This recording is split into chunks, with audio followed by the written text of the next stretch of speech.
Magandang araw mga kapatid. Nagluluto na naman ako ngayon.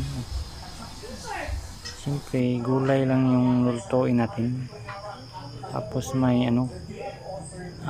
sardinas. Sardinas yung natin. Yung tawag dito, sobak. Naglagay na ako ng mantika mga kapatid kasi mainit na yung natin kawali. Sinisa ko muna yung bawang mga kapatid para okay yung luto natin. Mabango kasi pag may ganito mga Ricado ba ang Tagalog ng lamas mga kapatid. At ito yung gagawin ko. Ang tawag dito, mahirap kasi magtagalog mga kapatid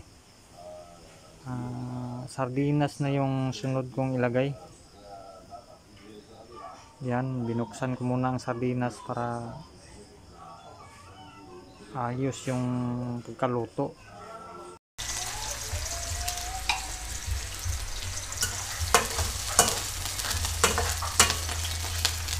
Sinusubukan ko dito yung galawang pagkasip mga kapatid, kung pwede na ba. Mahirap pala mga kapatid, kaya back to basic tayo.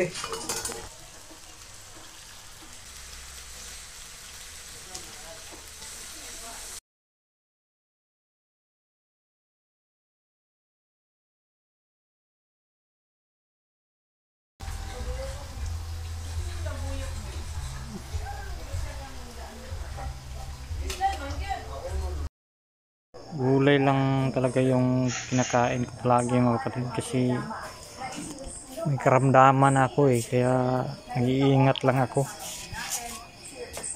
Gulay, pero itong ulam na to sa sa pamilya ko. Hindi ako kumakain ito kasi may kasi sardinas.